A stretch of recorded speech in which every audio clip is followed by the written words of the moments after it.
जब तक बन सकता है बनाइए।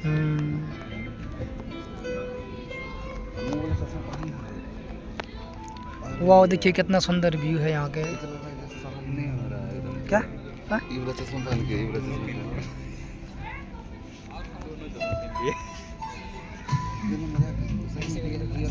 हाँ भाई, तो सामने दिख रहा है भाई। क्या किस चश्मे से? चश्मा से ये चश्मा सामने दिख रहा है।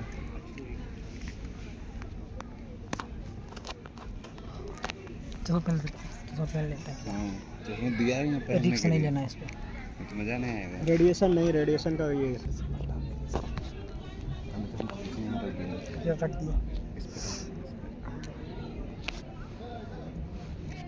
इससे धुंधला दिखता है। इससे? टीवी पे देखो। इसको पढ़ो। अरे पढ़ो ना बाबा, इसको। दिख रहा है। देखो, नहीं, साफ में दिख रहा है इससे। हाँ? ऐसे साफ में दिख रहा है। बंद कर। रहस्य हमारे मन को अरे मोहित हाँ, करते अच्छे दिख हैं। रहे हैं सर, मस्त दिख रहे हैं। जैसे नहीं, सब पतंगा कांच जाता आपके है सामने प्रकाश आ रहा की है। ओर, हमारा मन भी नई खोजों से खुश होता है। हम नए अछूते जगहों की तलाश करते हैं हम ऐसे देखेंगे और वहां सर, अनोखे हम ऐसे अद्भुत ऐसे- जानवरों ऐसे और देखिए, ऐसे पौधों देखिए। को ऐसे देखिए, मजा पाकर आएगा। रोमांचित हो उठते वो हैं। लगता है एकदम पास में। अनंत काल से हमने पहुंच से बाहर लगते सितारों और बाहरी दुनियाओं का दौरा करने का सपना देखा है, जो थी बस कुछ ही दूर। ज्ञान और जानकारियों के नए रास्तों पर चलते हुए हम पहुंच गए अरे ये लगता है अपने अंतरिक्ष पास से में। पहनिए तो ले आप। कृत्रिम उपग्रहों को लॉन्च किया, जिनकी हम हम वीडियो कर आसमान रहे में हैं सर। निगरानी कर आप सकते पहनिए थे। ना वो वीडियो। जल्द ही वे उपग्रह हमारी तरफ और अनंत आकाश की ओर देखने लगे। वो दिन भी जल्द आ गया जब अमेरिका और रूस के अंतरिक्ष यात्री अंतरिक्ष में पैदल चलने लगे। वो यादें भी बहुत पुरानी नहीं हुई जब धरती के इंसान ने चंद्रमा की सतह पर कदम रखे। ये सब तेजी से घट रहा था। ब्रह्मांड के समय की माप के अनुसार मानव जाति का जन्म तो लग रहा है पास आ झटकने गया। भर पहले हुआ था और आज हाय हम सर। अपने ग्रह से कितनी दूर तक निकल आएंगे। साल 1961 इसका नाम किसी 3D मानव को पहली बार अंतरिक्ष की कक्षा में प्रक्षेपित किया गया था। अगले साल मेरिनर 2 यान अपनी यात्रा पर निकला और पृथ्वी को पीछे छोड़ते हुए जा पहुंचा हमारे निकटतम ग्रह शुक्र तक। अब तक कुल 10 मेरिनर यान मंगल, शुक्र और बुध की यात्रा पर जा चुके हैं। उन्होंने हमारे आसपास के ग्रहों की मैपिंग की। हमने उन्हें विस्तार पूर्वक देखा। हमें मौसम की जानकारी भी मिली। कुछ लोग निराश हुए जब मेरिनर्स को कोई राक्षसी एलियन या भिन्न ग्रही डायनासोर से भरा कोई उष्णकटिबंधीय जंगल नहीं मिला। लेकिन हमारी वैज्ञानिक भूख तेज हो गई थी। प्रोजेक्ट मेरिनर के बाद और भी आगे बढ़ गया एक नया महत्वाकांक्षी कार्यक्रम वॉयेजर।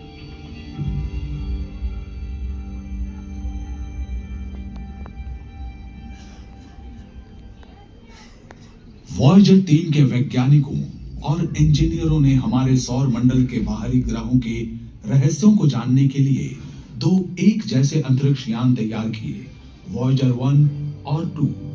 उनका पहला गंतव्य था बृहस्पति और शनि। लेकिन ऐसे दूर के लक्ष्य कठिन चुनौतियां लेकर आए। आखिर कैसे वॉयेजर पृथ्वी से अरबों किलोमीटर दूर के गैस पिंडों को पार कर पाए? उनका साथ दिया किस्मत ने। पृथ्वी, बृहस्पति, शनि, यूरेनस और नेपच्यून सभी अनुकूल स्थिति में आ रहे थे। अगले 176 सालों तक वे फिर से उस सुविधाजनक सीधी रेखा में नहीं आएंगे। ये बिल्कुल सही समय था।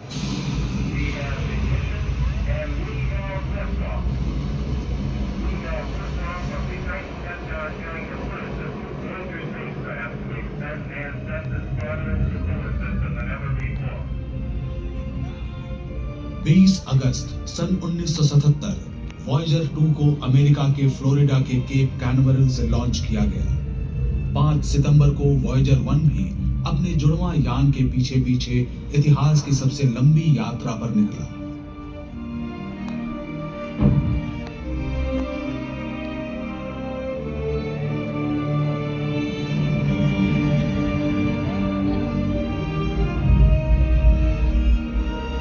लॉन्च के कुछ ही समय बाद लगभग 120 लाख किलोमीटर दूर एक सही जगह से वॉयेजर 1 ने एक ही फ्रेम में खींची चंद्रमा के साथ पृथ्वी की तस्वीर। पहली बार हमने देखा कि अंतरिक्ष की गहराई से हमारी धरती और उसका उपग्रह कितने छोटे दिखते हैं। लेकिन मुश्किल वातावरण और लंबी यात्रा के खतरे सामने आ रहे थे। वॉयेजर 2 ने धरती के सिग्नल्स का जवाब देना बंद कर दिया। वैज्ञानिक जानते थे कि यान कहां है, लेकिन कोई संपर्क ना होने के कारण वे इसे नियंत्रित नहीं कर सके। उनका कीमती यान अंतरिक्ष के कबाड़ का छोटा हिस्सा बनकर रह गया। इसकी खोज का मिशन खत्म होने वाला था। लेकिन जो इंजीनियर वॉयेजर जैसा अंतरिक्ष यान बना सकते थे, वे 20 करोड़ किलोमीटर दूर से समस्या को हल भी कर सकते थे। उन्होंने पाया कि वॉयेजर 2 का रेडियो ठीक था, लेकिन इसको ट्यून करने की क्षमता सही नहीं थी। नासा की तकनीकी टीम को सही फ्रीक्वेंसी की फिर से गणना करनी पड़ी और वॉयेजर 2 के रिसीवर से मिलान करने के लिए पृथ्वी पर ट्रांसमीटर को फिर से ट्यून करना पड़ा। उन्हें हर बार संदेश भेजते समय ऐसा करना पड़ता था। आज भी कनेक्शन कभी कभी टूट जाता है, लेकिन वे हमेशा इसे ठीक कर लेते हैं। 5 मार्च 1979 को फ्लोरिडा से उड़ने के 1.5 साल बाद योजना के अनुसार इसकी मुलाकात बृहस्पति के साथ हुई। वॉयेजर 1 ने हमारे सौर मंडल के सबसे बड़े ग्रह के पास से उड़ान भरी। अंतरिक्ष यान के कैमरों ने विशालकाय गैस पिंड की तस्वीरें भेजी, जिसका नाम देवताओं के गुरु के नाम पर रखा गया था। लगभग 2 सदियों तक खगोलविद बृहस्पति के विशाल लाल धब्बे के बारे में सोचकर हैरान होते कि ये है क्या। इतने बड़े ग्रह के चेहरे पर यह सिर्फ एक छोटा दाग लग रहा था, लेकिन वो स्थान पृथ्वी के आकार का 3 गुना था। क्या ये एक विशाल पठार था, भिन्न ग्रहियों की कोई रचना या उनका संकेत? वॉयेजर 1 और 2 ने पहेली को सुलझाने में मदद की। द ग्रेट रेड स्पॉट एक विशालकाय तूफान है। ये सौर मंडल में अब तक की सबसे बड़ी वायुमंडलीय हलचल है जो सदियों से हो रही है। वॉयेजर द्वारा बृहस्पति के अवलोकन से कई आश्चर्यजनक तथ्य सामने आए। 1000 किलोमीटर से अधिक लंबी बिजली का कड़कना और ध्रुवों पर ध्रुवीय ज्योति यानी ऑरोरा, बिल्कुल हमारी धरती के जैसा। वॉयेजर की मदद से वैज्ञानिक ये भी देख सकते थे कि बृहस्पति धुंधले छल्लों से घिरा हुआ था, जो कि लगता है कि छोटे धूल के कणों से बने हैं। यान के नजदीक जाने पर जोवियन उपग्रहों की भी करीब से तस्वीरें मिली, जो थे यूरोपा, गैनीमेड, कैलिस्टो और आयो। गैनीमेड के दृश्यों ने पुष्टि की कि ये सौर मंडल में किसी भी ग्रह का सबसे बड़ा उपग्रह है, हमारे चंद्रमा से 1.5 गुना बड़ा, यानी आकार में बुध ग्रह से भी विशाल। लेकिन बृहस्पति के 2 अन्य उपग्रहों आयो और यूरोपा पर और भी अचरज भरे हुए थे। वैज्ञानिक सोचते थे कि सौर मंडल में केवल पृथ्वी पर ही सक्रिय ज्वालामुखी है। उनका मानना था कि अन्य किसी ग्रह और उपग्रह पर भूकंप नहीं होते। लेकिन वॉयेजर ने आयो की जमी हुई सतह पर ज्वालामुखी को पिघला हुआ लावा उगलते हुए साफ देखा। आयो के कुछ लावा प्रवाहों की लंबाई 500 किलोमीटर तक की थी। शानदार दृश्य था वो। लावा और काले ज्वालामुखी राख का चमकीला सम्मिश्रण। लाल, नारंगी, पीला, मरून, सतह पर रंगों की छटाएं बिखरी पड़ी हैं। ये अपेक्षाकृत युवा है और यहाँ निम्न दबाव के क्षेत्र हैं। यहाँ के पहाड़ धरती के पहाड़ों से भी ऊंचे हैं। जो निष्प्राण लगता था वो आयु अपने सैकड़ों ज्वालामुखियों के साथ इस सौर मंडल में भूगर्भीय रूप से सबसे सक्रिय है। एक और जोवियन उपग्रह यूरोपा के साथ आमना सामना भी बेहद रोचक था। वैज्ञानिक पहले से ही जानते थे कि यूरोपा बर्फ से ढका हुआ है। वॉयेजर यानों ने बताया कि कई किलोमीटर मोटी बर्फ की परत के नीचे छिपा है तरल पानी का एक महासागर। वास्तव में यूरोपा में पृथ्वी की तुलना में कहीं अधिक पानी है, लगभग 2 या 3 गुना ज्यादा।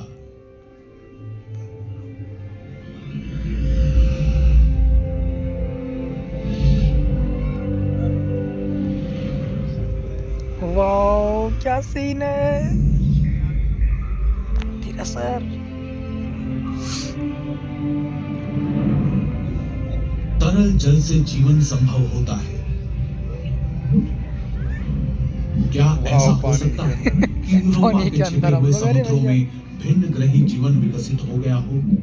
शायद हम कभी यूरोपा के बर्फीले पानी में ज्ञानवान जीवन नहीं पाएंगे, लेकिन एक छोटा सूक्ष्म जीव भी वैज्ञानिक अंतर्दृष्टि में क्रांति लाएगा।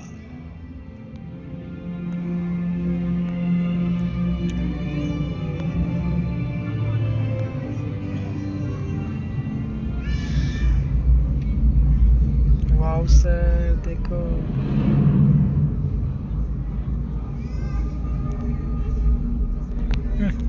रफ पकड़ने का मन कर रहा है। वॉयेजर की यात्रा पथ में बृहस्पति अभी पहला ही ग्रह था। सौर मंडल के सभी बाहरी ग्रहों की सीधी रेखा में होने की दुर्लभ स्थिति, जिससे वॉयेजर्स की आगे की यात्रा सार्थक हो पाई। उनका अगला गंतव्य था रहस्यमय सुंदर ग्रह, जिसने सदियों से खगोलविदों को प्रेरित किया। ये अब केवल कुछ करोड़ किलोमीटर दूर था। इस दूरी को तय करने में 1 साल 8 महीने का समय लगा। नवंबर 1980 के एक दिन वॉयेजर 1 सुंदर वलयाकार ग्रह शनि के करीब आया। उस यात्रा का हर दिन नई अंतर्दृष्टि लेकर आया। नजदीक से अब वैज्ञानिक देख सकते थे कि शनि के चारों ओर के विशालकाय वलय वास्तव में हजारों छोटे छल्ले थे। चमकते हुए सुंदर छल्ले ज्यादातर पानी से बने थे। विशाल ग्रह को घेरने वाले अरबों बर्फ के टुकड़े थे, छोटे कण से लेकर मुट्ठी के आकार के टुकड़े, कुछ एक घरों जितने बड़े भी थे।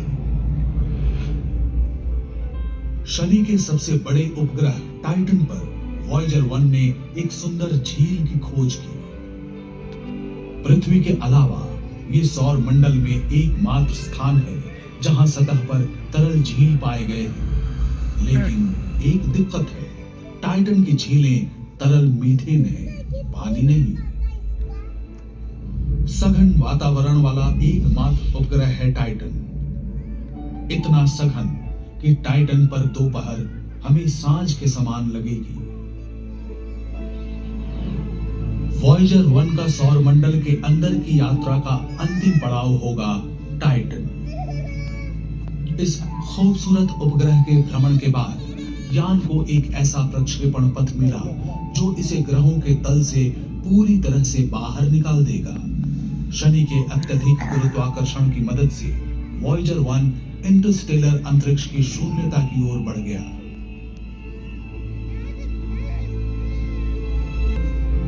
वॉयेजर 2 ने उसका अनुसरण नहीं किया। हमारे अपने सौर मंडल में घूमने के लिए और भी स्थान थे। ये यान अगस्त 1981 में शनि के पास पहुंचा, इसके जुड़वां हमसफर के 9 महीने बाद। वॉयेजर 2 ने पाया कि एन्सेलेडस अपेक्षाकृत युवा है, केवल कुछ 100 करोड़ वर्ष पुराना। ये सौर मंडल में बहुत ही नया है। इसकी युवावस्था ने इसे एक विविध और आकर्षक परिदृश्य दिया है। वहां कहीं गड्ढों से भरे हुए क्षेत्र हैं, तो कहीं समतल सतह पर उभरी हुई धारियां और गांठें हैं। वहां कई खड़ी चट्टानें हैं, लंबी खाइयां और दरारें भी हैं। एनसेलेडस एक गेंद जैसा है जिसके बीच में एक बड़ी चट्टान है और ऊपर बर्फ की पपड़ी की परत। इसकी बर्फ जैसी सफेद सतह सौर मंडल में किसी भी अन्य खगोलीय पिंड की तुलना में सूर्य का अधिक प्रकाश परावर्तित करती है। एक अन्य उपग्रह टेथिस के पास से वॉयेजर ने 450 किलोमीटर चौड़े और 16 किलोमीटर गहरे गड्ढे की तस्वीरें भेजी। पृथ्वी पर मौजूद टीम ने इसका नाम ओडिसियस रखा। ओडिसियस यानी इथका का बादशाह, महान ग्रीक नायक।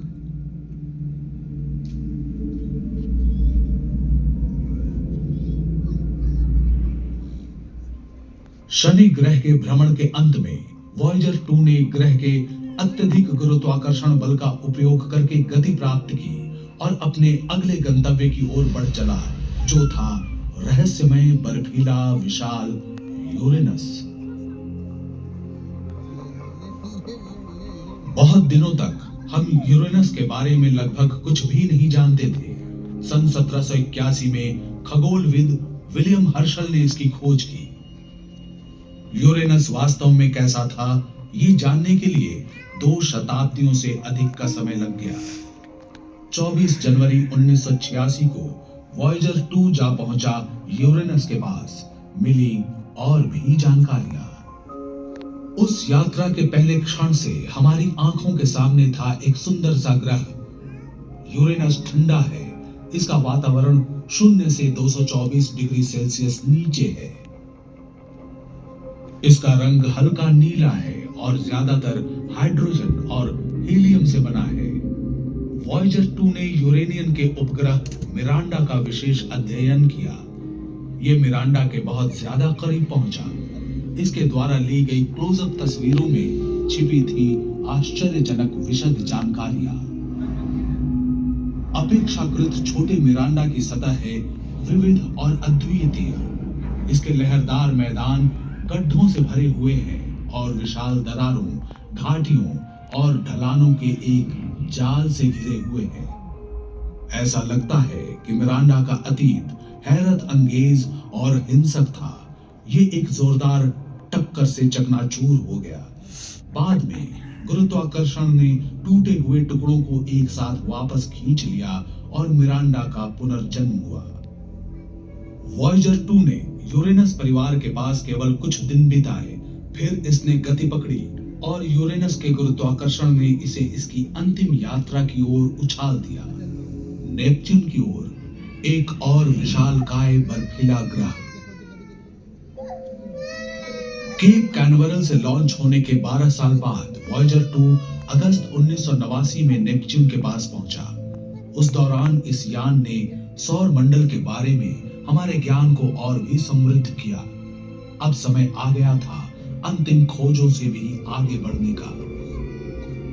नेपच्यून का परिवर्तनशील वातावरण और आश्चर्यजनक मौसम परिवर्तन पहली खोज थी जिसने वॉयेजर टीम का ध्यान आकर्षित किया।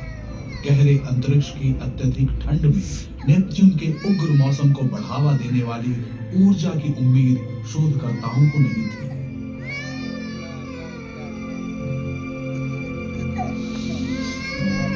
नेपच्यून के दक्षिणी गोलार्ध में वॉयेजर 2 ने एक स्थायी प्रतिचक्रवाती तूफान की खोज की, जिसे अब ग्रेट डार्क स्पॉट के रूप में जाना जाता है। वॉयेजर ने पाया कि नेपच्यून की हवाएं सौर मंडल में सबसे तेज थी।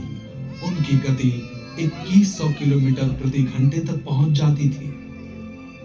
वॉयेजर 2 ने ग्रह के चारों ओर छल्लों की एक कमजोर और खंडित प्रणाली का भी पता लगाया। छल्ले किस चीज के बने होते हैं और उनका रंग लाल क्यों होता है, ये एक रहस्य है जिसका पता लगाने के लिए वॉयेजर रुक नहीं सका। लेकिन जब वॉयेजर 2 ने ट्राइटन के पास से उड़ान भरी तो और भी जानकारियां प्राप्त हुई। ट्राइटन सौर मंडल का एकमात्र बड़ा उपग्रह है जो प्रतिगामी कक्षा वाला है। ये अपने ग्रह नेपच्यून के घूमने की विपरीत दिशा में परिक्रमा करता है। वैज्ञानिकों को लगता है कि ट्राइटन का असामान्य परिक्रमा पथ साबित करता है कि यह कभी अपने आप में एक बौना ग्रह था।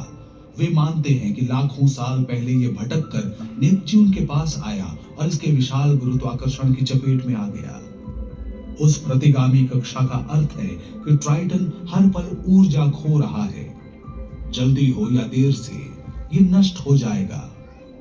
ट्राइटन के टुकड़े संभवतः नेपच्यून के चारों ओर छल्ले की एक प्रणाली बनाएंगे जो कि शनि की तुलना में अधिक और साफ दिखने वाले होंगे।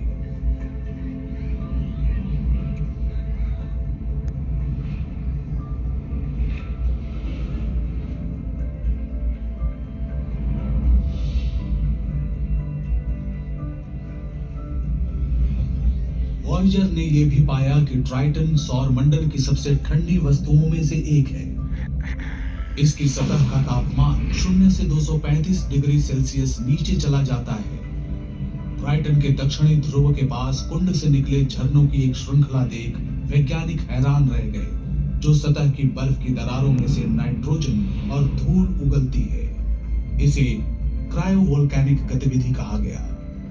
धुएं के गुबार इतने शक्तिशाली होते हैं कि वे सतह से 8 किलोमीटर ऊपर तक पहुंच सकते हैं। इस सौर मंडल से होते हुए वॉयेजर 2 की यात्रा के अंतिम पड़ाव थे नेपच्यून और उसके उपग्रह। अब ये भी अपने जुड़वां यान की तरह सूर्य और ग्रहों के हमारे सौर मंडल के बाहर जा रहा था।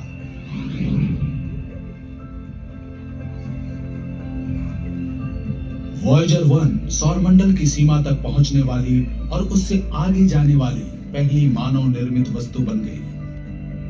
अगस्त 2012 में घटी थी ये घटना। वॉयेजर 2 भी पीछे नहीं है। अब दोनों अंतरिक्ष यान हमारे सूर्य से दूर जा रहे हैं, अपनी अपनी दिशा में। उनका मिशन पूरा हो गया है। वॉयेजर के ऑनबोर्ड उपकरण धीरे धीरे बंद हो रहे हैं।